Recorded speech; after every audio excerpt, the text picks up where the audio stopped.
series looking at art. Today, with this talk, we complete 20 in number. As you would no doubt agree, not a small number. We have had, Copal has been trying to make people look at art a little more seriously, a little more intently, through the eyes of someone who happens to engage himself or herself with a work of art that he or she likes and adores.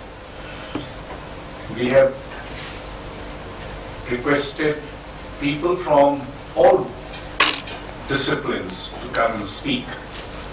There have been poets, filmmakers, art critics, art historians, artists, etc. And frankly, we are running short of speakers because there are not many people who can engage your attention, or their own attention for that matter, for 45 minutes or so on a single work of art. It's trying, and sometimes it can create problems. But we keep on hunting. We were pursuing Roobina Karode for quite a while, and of course she is a very busy person, as if we are all lazy buns. But finally, she succumbed to our invitation and agreed to speak. With pleasure, sir. And she's going to talk about a painting by Zarina Hashmi. And this talk, in a sense, is timely because Zarina Hashmi is one of the artists who are being shown by us as part of the Indian National Pavilion in the Venice Biennale. And therefore, the talk, and the Biennale is on, it's a very long-lasting Biennale. It's boringly long-lasting, but it is. It finished only in November. So it's timely that we have a talk by, hopefully it should have been in Venice, but well, at least we can afford to have it in Delhi. Roobina Karode, as you know, is an art historian who has studied in the famous and now perhaps infamous University of Baroda. And she has been an educator, writer, curator. She has been teaching mainly in the School of Arts and Aesthetics, Jawaharlal Nehru University, the National Museum Institute, College of Art, and the Jamia Millia Islamia University. She has curated several internationally acclaimed shows and has been co-curator at the first Fukuoka Asian Art Triennale in Japan. On behalf of India, and Tiger by the Tail, Women Artists of India, Transforming Culture at Brandeis University, USA. Roobina has been awarded Fulbright Fellowship in 2000.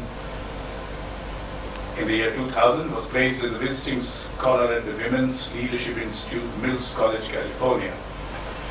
And as you know, she is a well-known critic, has been contributing to various art magazines.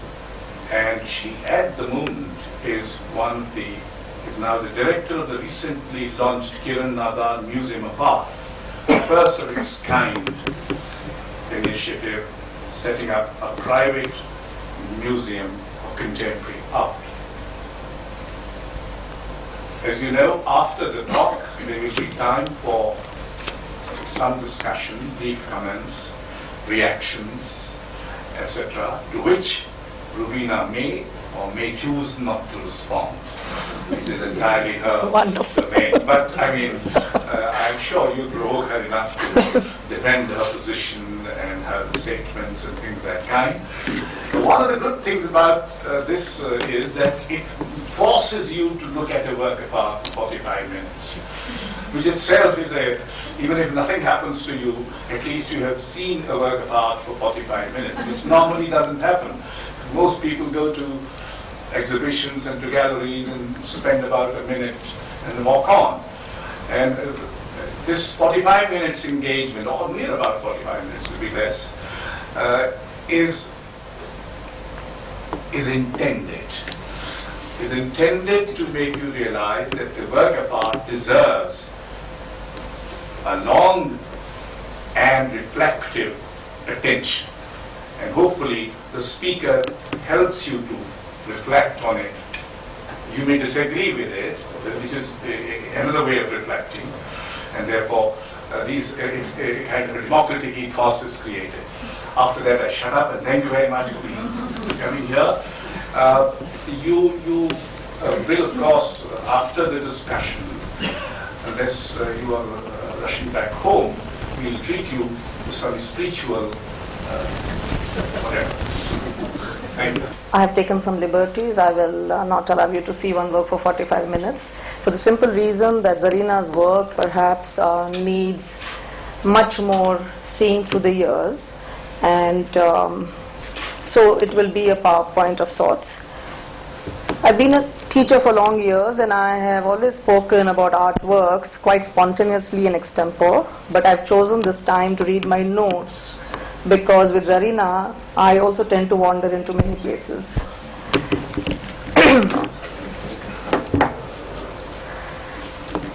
I was barely 10 years old when I visited the family graveyard adjacent to the property of my grandparents. Praying in front of the graves of the departed souls was a strange and surreal experience. It was about relating to the distant, the unseen, the one who was beyond reach. Amidst the calm and silence, I was moved by my granny's words. This is where my place will be, next to your grandfather. Meri aakhirat ka maqam, my final destination and rest. Only reference to this world and the other world in Mughal architecture, wherein the Mughal emperors built on riches and powers, indulging all ephemeral pleasures. Alongside, they were occupied with building their own tombs, mausolea, their final resting place, personally supervising it while occupying the throne.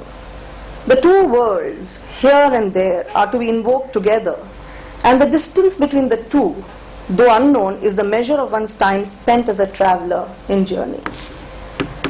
I contend that it is this precariousness of life and its nomadism that Zarina has engaged with deeply through her art and her life as well. Attempting an entry into the mind of Zarina, who has earned both respect and a distinct place for herself, also polarizes the complexity of the artist vis-a-vis the apparent simplicity of her art forms. A number of trajectories seem to crisscross while attempting to read Zarina's work that does not submit to easy slotting or categorization. A woman artist who struggled to mark her presence within a strong patriarchal setup, seeking a language and a voice of her own at the time. Interestingly, she's also a complex being from the perspective that unlike some of her women contemporaries, she was not moved to use the autobiographical mode via body figuration, externalizing pain and anxiety, throwing it out all there, but instead deeply internalized her personal experiences and slowly distilled them to create works that were both sophisticated and precise. How much did Zarina's religious background and upbringing of formative years shape her art practice? Is her vocabulary rooted in historicity, historical events, memories of partition, marginalization, fragmentation, and exile? Zarina has perhaps outright and even courageously talked about her religious orientations and cultural influences even when she was seeking to secularize her artistic expression. Is her art political? As an artist from the diaspora, what is the role of nostalgia, remembrance, and memory in her work? How does the diasporic distance and the nomadic sense of belonging enrich her work? As an artist placed between the margins of two cultures, Zarina's art brings forth insights into issues peculiar to her diasporic consciousness and a complex negotiation between her gender, religion, national and transnational identity. Her persistent reflections on the theme of home lead to questions of place, location, displacement, belonging and loss. To briefly step back in time, Zarina was born in India in a small town in Aligarh, 90 kilometers from Delhi, which she refers to as only home that she knows for the longest time. Aligarh was set up as a center for secular education for Muslims. Her formative years were spent being tutored at home instead of school, amidst book-lined library of her father, who was a professor at the university, or then traveling to monuments that were marvels of Islamic architecture in India. She recollects experiencing two different worlds from her childhood itself. The mother's world was a private and secluded one, while the father's world extroverted and more public. Her mother did parda, spoke Urdu, and made all children sit on the floor and eat together. Her father occasionally entertained Britishers in the drawing room with Western furniture and huge form of sofas. Her mother took her to dargahs and religious places, and her father to majestic building, palaces and forts that the emperors built. She admits she has a very sharp memory and imbibed all that she was exposed to in her years of growing up. For Zarina, the secluded life of her mother was far from inspirational. She was drawn instead to the literary and artistic pursuits of her father, who at her insistence even allowed her to attend college, encouraging her interest in mathematics and science. Her first experience of displacement or rupture came when she was barely 10 years old and enjoying home and family in Aligarh. That was the trauma of partition that resulted in a forceful sending away to Pakistan. The fear and insecurity haunted, but the family did return home. Second time she left home was in 1958 when she married a diplomat from Aligarh and stepped out with her husband for the first time to Thailand, not knowing she was never to return to her father's house. Before leaving for Thailand, Zarina was already painting, tutored at home in the same European academic style, painting figures in oil. She read and wrote Urdu poetry and was inspired by the sense of pure geometry in Islamic architecture. She had already carried with her what were to become the two core elements of her expressive language, poetry and geometry. She admired the abstraction of thought, feeling and form which was central to all Islamic art and much of Asian art. India has had a long tradition of works done on palm leaves and paper that are fine examples of how the limits of immediate experience are transcended in art with the power of imagination and intuition. In a choice of artistic medium, Zarina was never enamored of the easel tradition. It was printmaking, especially woodcuts and etching, with the excavating process, the thrill of digging out the hidden world from within the piece of wood or metal that challenged her. Though self-taught, she credits the encouragement she received at William Hayter's studio, Atelier 17 in Paris, where she studied printmaking in the 1960s. In fact, Zarina in one of her interviews says that she walked into Hayter's studio with a lot of apprehension, but was accepted as most Indians were. At a later date, when she asked Hayter about why he was so generous to Indians, his reply was, he was trying to make up for all the harm done by the provincial British teachers sent to India.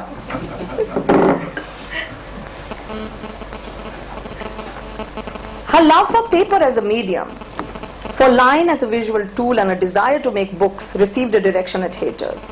He would often say to his students that when you put a piece of metal in acid, you feel like an alchemist. What becomes of the plate is almost magical. Automated drawings encourage Zarina to free her spirit in art from all traps of the conventional, even disregard the recognizable objects and figures in her mind. She was not the kind, she realized, who would be wanting to paint mother and child figures the rest of her life, or stick to oil and easel because it was the preferred medium of expression for Indians.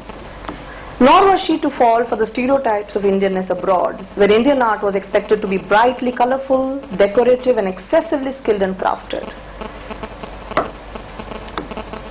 She chose the most austere palette to work with, often nuancing whites on whites.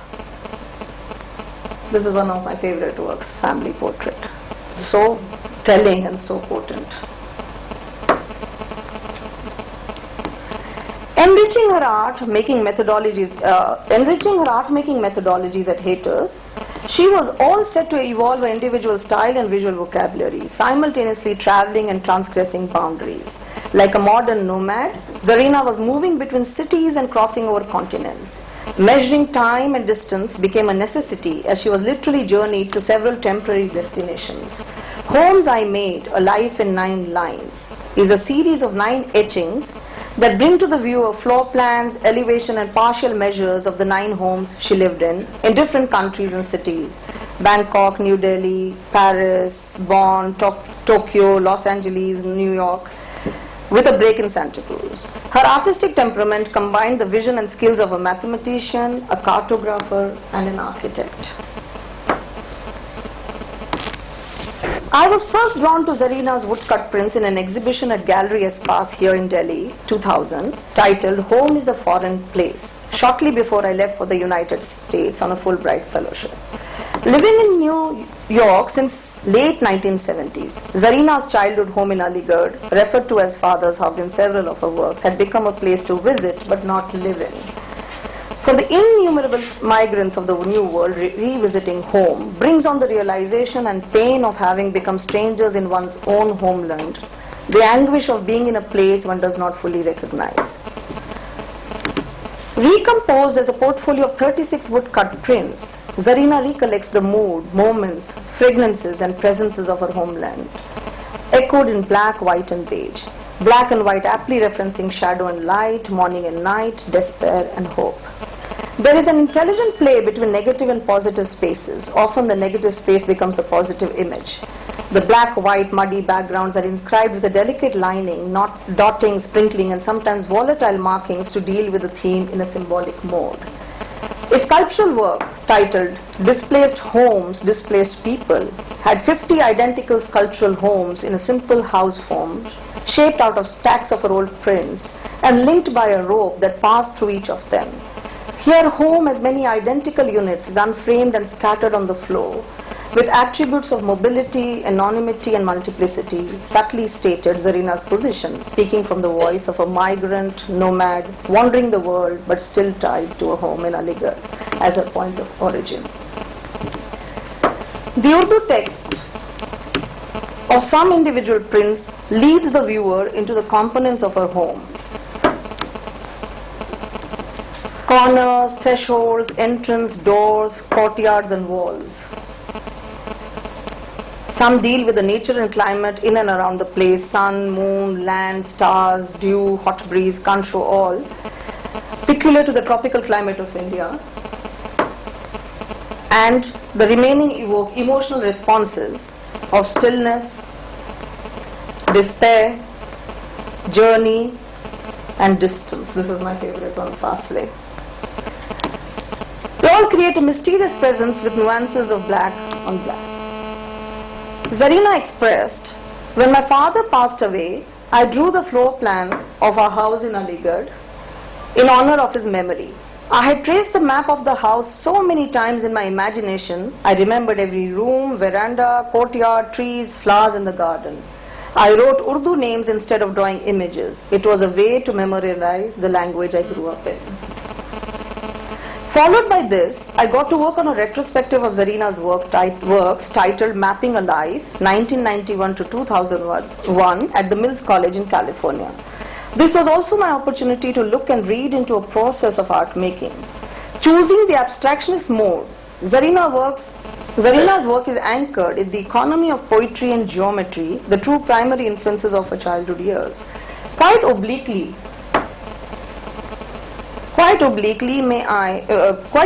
maybe, but I would like to reference here that the text has a very special place in Islam.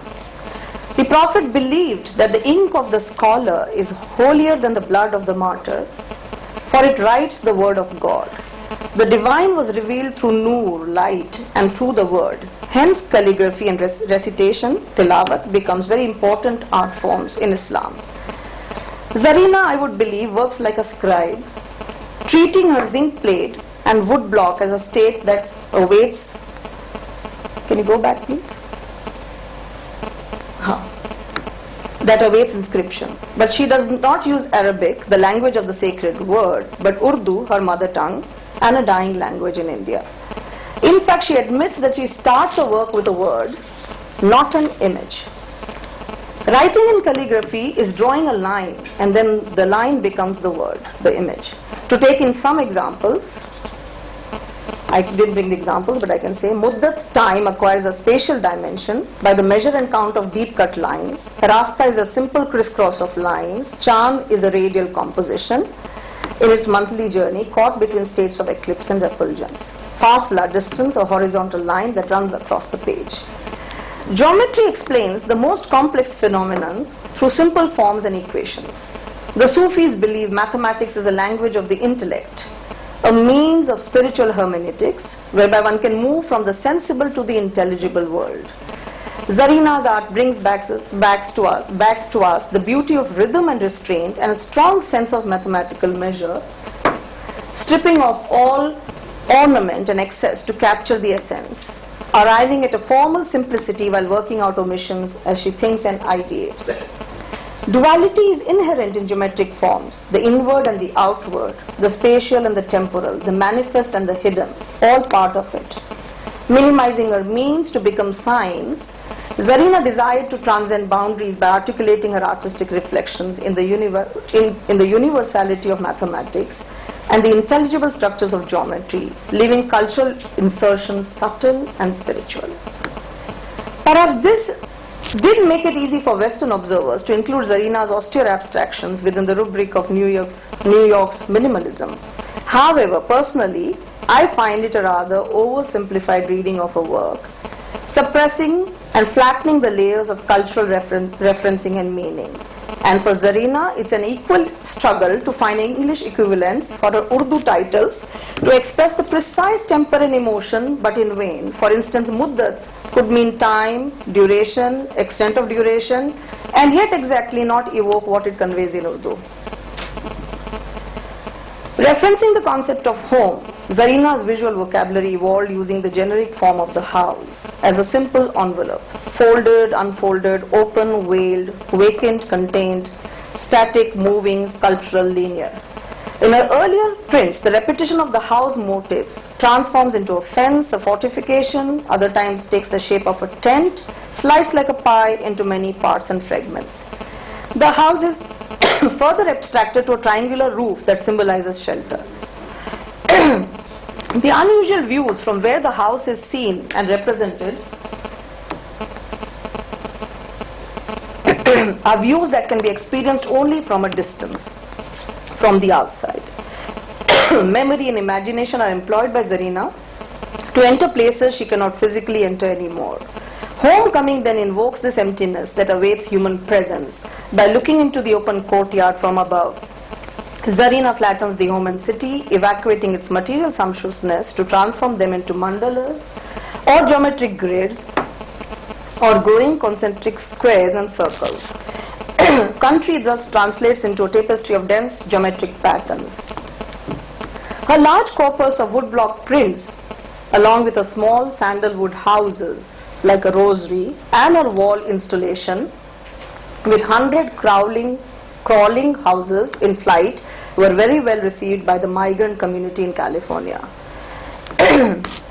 As an ardent traveler, Zarina is always in transit, flying over cities, passing through airport lounges, looking for arrows for exit and entries, meandering through mazes of cities, witnessing their changes, destructions, invasions and rubble.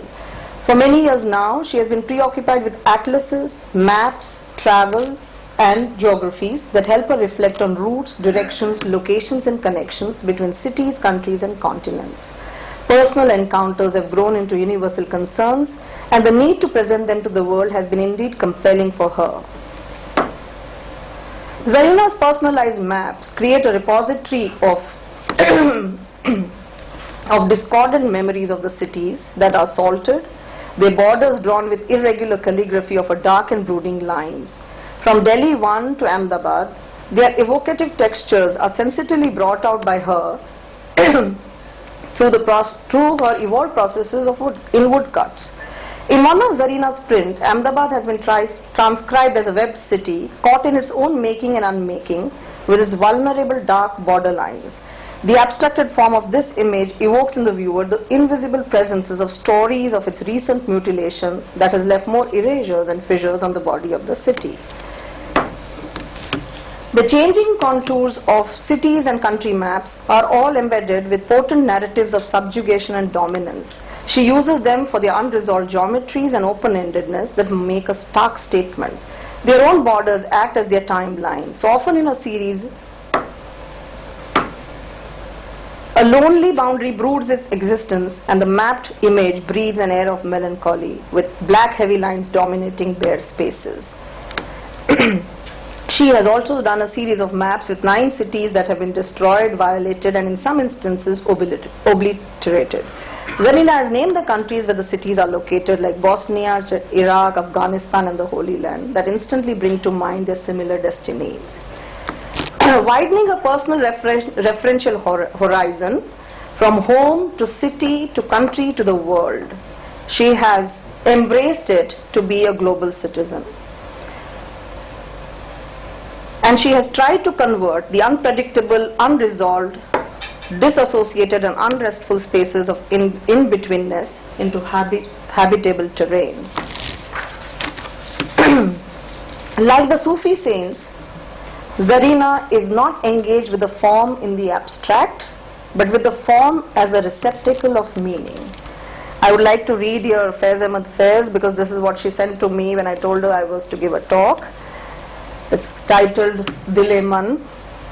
मेरे दिल मेरे मुसाफिर हुआ फिर से हुक्म सादर के वतन बेदर हुए हम तुम दे गली गली सदाएं करे रुख नगर नगर का के सुराग कोई पाए किसी यार नाम लेके हर एक अजनबी से पूछिए जो पता था अपने घर का.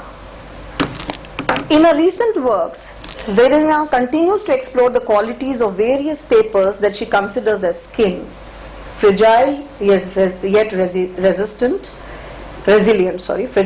resilient, breathing and aging. Zarina's art has tried to capture aspects of Noor, the blinding light, with precise and thin cuts into the paper, gilded with 22-karat gold leaf, the resonance of faith in the tasbih with 500 sandalwood beads, once again covered with gold leaf. Weaving a paper carpet with a symbolic house form in the center, she has beautifully arrived at the shadow house, where light is once again a prerequisite. Cut into a thin geometric pattern in the manner of a hanging veil, the paper house has now transcended into a spiritual form. It is no more heavy, dark and brooding, but airy, light and fragile. It is at once a pattern, a veil and a shadow. Emptied of all matter, light permeates, and it is now a place for inward retreat. To trace back Zarina's oeuvre, the concrete house in casts and floor plans, to a paper house, kagaz ke ghar, quite literally and metaphorically, to then portable houses on wheels, and then house as a woven carpet, to a shadow house, weightless, ephemeral, and even more evanescent than before. Zarina, well grounded in her art, continues to be the restless traveler. Thank you. Would you like to ask her anything or to give brief comments? You are most welcome. The first one is always difficult. Once somebody has shocked the first one, others follow. So let there be a brave soul who asks the first question or gives the first comment. And Chandra is looking like about to say something. No? To what extent is Zarina's involvement with lines got to do with calligraphy? Is there a calligraphic sort of edge to it in some way? Yeah, I think when you practice calligraphy, which I did for a while when I was in finance and I wanted to be a painter, I was trying out all kinds of things. I still write with a calligraphic pen.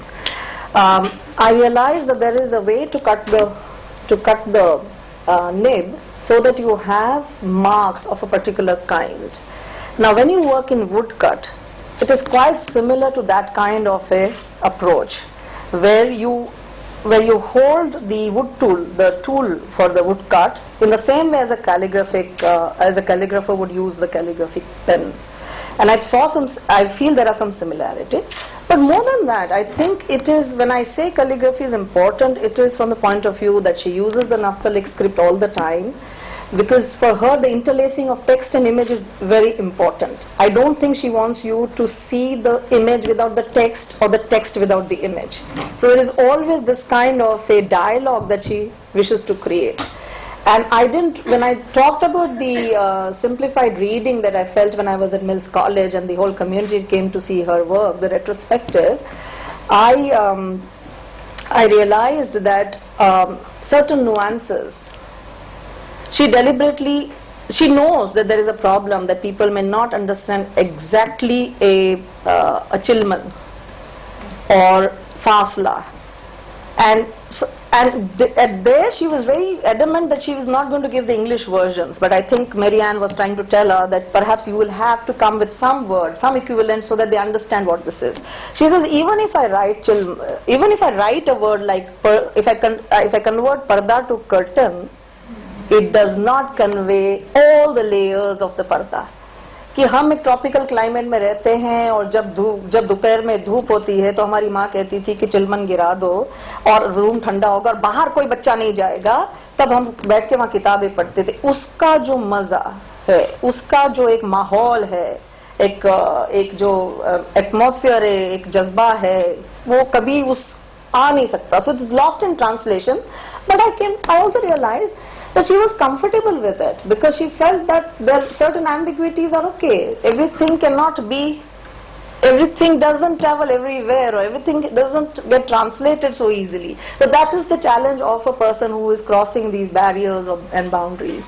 So getting back to calligraphy, I think line in that sense is more so calligraphic. If you see her plans, she uses the calligraphic line. When she writes, she uses another calligraphic form of script. So it does play a very important role. And I'm sure she must have shared with you also that when she was very little, and I know this of my father also, that when they were little they used to carry a takhti, because Urdu was taught on takhti. So that takhti pe likhna or mitana, that was like a practice of how you understand it. So she thinks that every time she looks at a page or a wood block or whatever, it's like a takhti for her. She has always used these geometrical designs in her art. Mostly, yes. Not that she has also done some freehand drawings, I would say, but primarily geometry is her means. And it is because she believes that geometry has the power of economy, like the haiku is, in a poem form, that you have to say the entire experience, but you will bring it down to its essence. So that becomes a way of actually eliminating, as I say, in her case, omissions are very important when she works. She works from the experience can be excessive, but its translation and its condensation or filtering has to be economical. It has to be very, very much, in its bare limbs, let's say it, or in its bare form.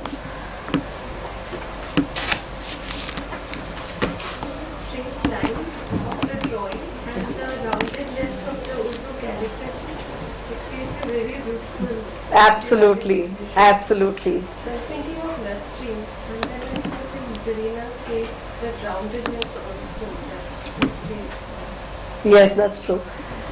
Nasreen did not use text, didn't title her works, and I think the biggest difference, because I have been very close to Nasreen she was my first teacher in college, and I was a neighbor throughout till she passed away. So with her I've had a very personal kind of relation for many years, and Zarina I have known from a distance. The only 3 times that I met her and I spoke extensively with her was when I was in the US, and then once or twice here at Gallery Espas. But I have also written a longish essay looking at these 2 Muslim women artists who both use the barest frugal means and come with an aesthetic of a very different kind. And this is a very interesting thing that you say, because my memory of myself, because I worked a lot on Islamic architecture, my dissertation was on documenting Ahmedabad city with all its mausoleums, tombs and architectural forms. And what was interesting was that geometry was always hand in hand with calligraphy. So you have the geometric forms, like if you go to Qutub Minar, the script goes on and then the geometric forms are actually with it. So it is totally interlaced in some way. And I think Zarina was working with that consciousness that the script was definitely, she didn't go for the Kufic script, which would be very geometrical. She went for a script which would be much more spontaneous and fluid, and forms that were much more there in geometrical, yes. Both Nasreen and Zarina had light as a very, very, Very important. Light and shadow, yes. Light was Was primarily, that is very true. In fact, it would sound so whimsical if I said that whenever I used to go to Nasreen's house, she lived on the second floor, and she would call me. She was learning Hindi from me because she had to pass an exam as a lecturer. It was compulsory. So she used to say, "You come and teach me Hindi, and I'll see your drawings." So I used to go, and we had a system to where if I put if I ring the bell thrice, it is me. So otherwise she won't open because everybody would hound her. So I would go to her house, and she would come down to drop me very late actually, and suddenly she would just stop, and I'd wonder what happened, and she'd just look at the wall, but there would be a plant, and in the light of the night, where there's low illumination and you're seeing the shadow of that plant, she would not miss anything that had to do with light or shade. She's completely, this whole idea of, how light is important in Zarina and in Nasreen can also be traced back to the notion of veil, can be traced back to many other things in Islamic architecture actually. This paper could have been a very longish one if I would have gone in all those details, because in her work also and in Nasreen's, there is always this idea of how to proportionately balance, manifestation of something and hiding of something. So that is also what the notion of the veil is.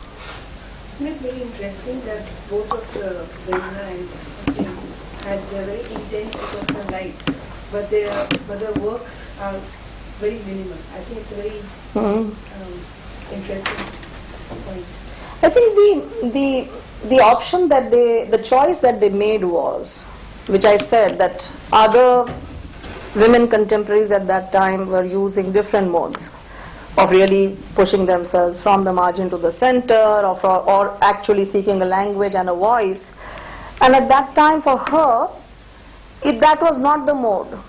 I remember Nasreen often telling me, and I'm not going to bring in works of anyone here, but she would always tell me that for me, it's important that you don't wash the dirty linen in the public. It was all about traumatic, both of them have had traumatic lives, they've had experiences which were full of trauma. I mean, Nasreen, I'm sure Manish also knows and all. But it was not to be out there. It had to be all internalized and calmed. And even, I missed one of the biggest thing here in this talk was, when she went to New York, she went at a time when feminist movement was at the peak. Ad hoc groups, she went there, Harris's journals she used to write and be with. The groups were all talking and with full aggression about how it is important to make visible the experiences of women, women artists. But if you look at Zarina, she still chose a very calm mode of protest. It is silent, it is reflective, it is evocative, it is poetic. It is never about confrontation of that kind. It is very indirect. It has, and that is why it haunts. You have to engage the work, and after you engage it for a while, it stays with you, that a person could really say something so potent and intense in a few lines, or in a bare form. And that is perhaps, I think, the power of that work. Strangely, they were part of this big feminist show called Back. Yeah, I mean, I was. They were the only two Indian. I was amazed. I saw, and it was so much in the face that that exhibition was so much in the. I saw that. I could not think about how these two.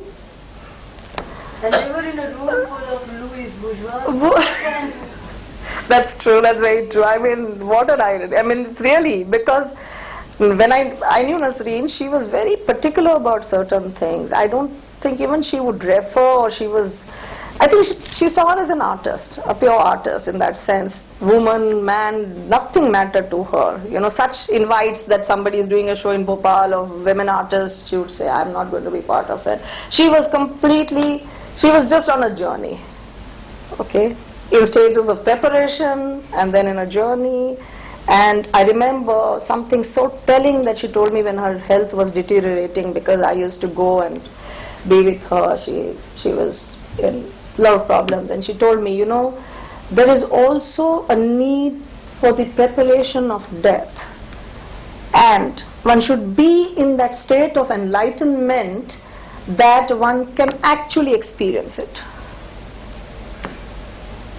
I remember these words, they are ingrained in my memory, that how deep is this person who otherwise in her later years became quite clumsy, and her body was out of control because she was suffering from a disease where she could not control her body, and still she was doing such meticulous drawings with so much concentration, hearing Bhimsen Joshi, who she said was therapeutic for her.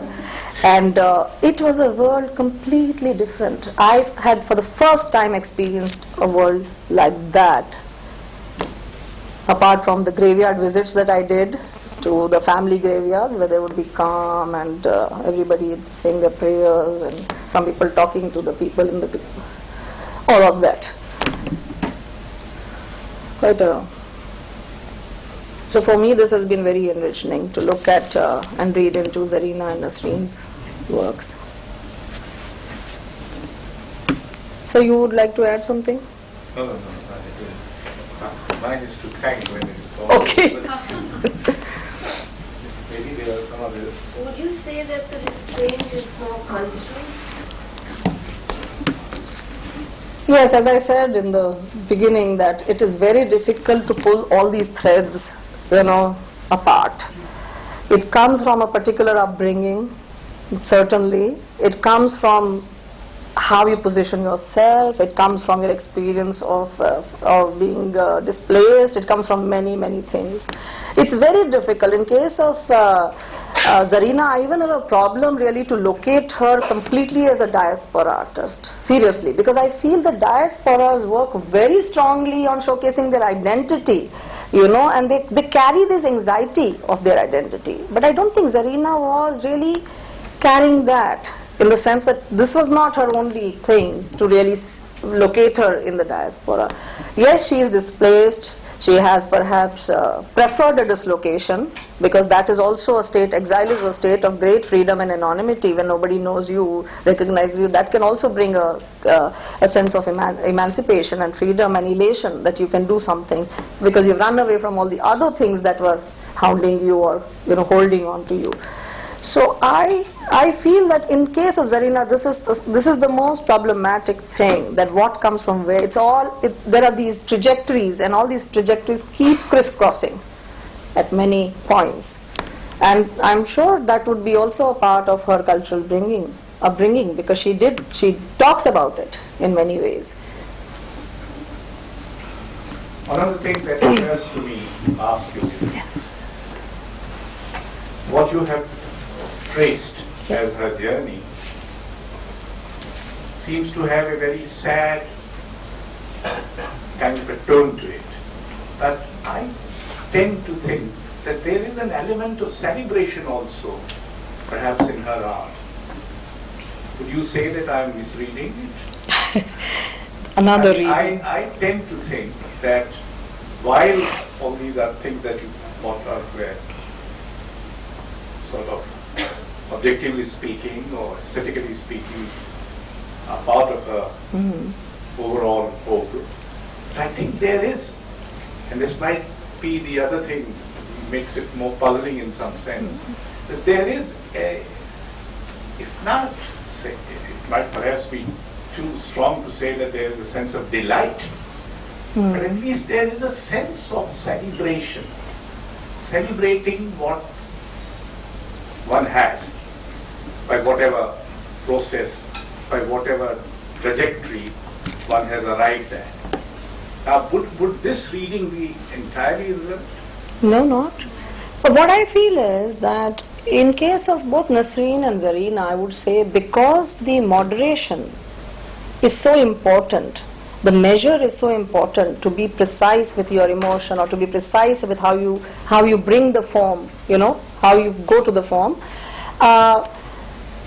it neither gives the sense of complete celebration and it neither gives the sense of, it is suspended in that moment, let's put it. But yes, acts of nostalgia are very celebratory, I feel. Acts of remembrances are, and sometimes even if you choose to be this restless traveler and you have a sense of nomadic freedom, you enjoy it. In her, when she talks to you, at least I can say in the recent show when I met her, and 10 years before that, and 15 years before that, I have felt that at some point of time when the cities were bombed and the world was in turmoil and the 9/11 happened, and she was quite sad. She was. And throughout my conversation with her, she was expressing the sadness about it and how this can't be solved and this is happening all over again, and her memories of partition came back, that a child of 10 was forced at night to be pushed into a truck and told that inko Aligarh se Delhi le jao, and there was this thing that they'll be killed and the scare, and the children were clinging to their mothers for security, and then they were forcefully sent to Pakistan, and she narrated these stories. And she was feeling that all over again, perhaps, and she carried that in her. So, when I was showing maps and the cities and the borders and the partition, I did feel she did have those moments of sadness which are still there with her.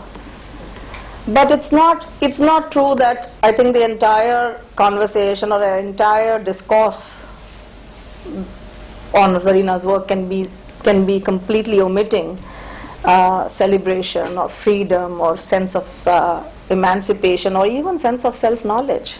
Once you are in exile, the first thing you do is you start knowing yourself, and that itself is a point of elation. The recent gilded works are a form of ascension. They are, sort of leading her to a kind of ascending truth, perhaps about Islam or herself or about her environment. But the gilded quality to these works and then noor, Yes. what would these indicate? That is why I clubbed together the tasbih, the noor and the shadow house. Because I feel that in the interview or the conversation that she had at Gallery Espa, she was mentioning somewhere this whole awakening to the faith. And the idea that noor was something, that brought Moses, the experience that Moses had, that he wanted to see God, and God said, no, you will not be able to see me because the light will blind you, and therefore the blinding light. And the tasbih being the reminder of, again, faith in a peculiar way. And then the shadow house, again, it's like, to me, it is almost like the house is now this would be a very sad reading, but it is like a shrine, a tomb. It's becoming that. It is losing its material quality, it's losing substance, it's losing weight, it's transcending. At the age that she is, she's thinking of many such things perhaps, and it is becoming more and more transcendental, yes. That's my feeling. I felt with this show that it was very much the use of gold, the tasbih ke dane, the noor, okay, and the house becoming a receptacle of that noor, the Sufis always say, even when they create forms or when they write or when they dance, they say, we get into action of something and we repeat the action because we need to empty out everything that we have so that our center is empty for the light to enter, okay, for the divine to enter. So this is something like that. You work towards it's a minimalism of a kind, but it's going towards becoming more and more evanescent and transcendental, yes.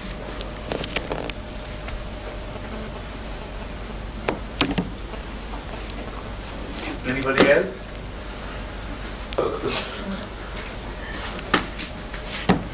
Well, then on behalf of you all, and on behalf of Copal, let me compliment Roobina Karode for having given an excellent and very illuminating talk although about not a single word, there she transgressed our guidelines, but about Zarina Hashmi, and several issues came up for an interesting discussion. So thank you very much for having been here. Thank Roobina for finally agreeing to speak. Thank you, sir. And all of you, we have some very eminent people in the audience, Dada Sahab, Mr. Ram Kumar, etc., and we greet them.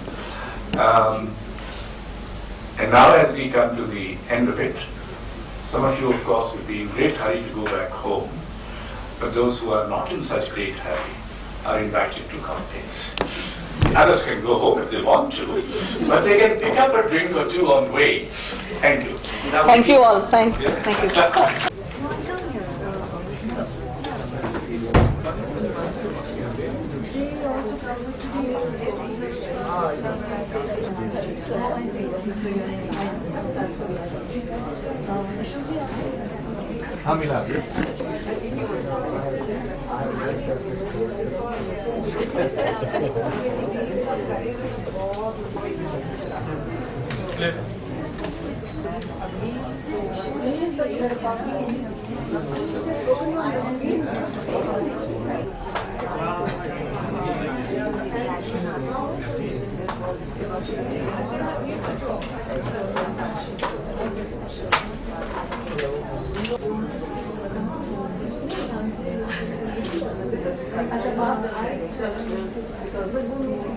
Maybe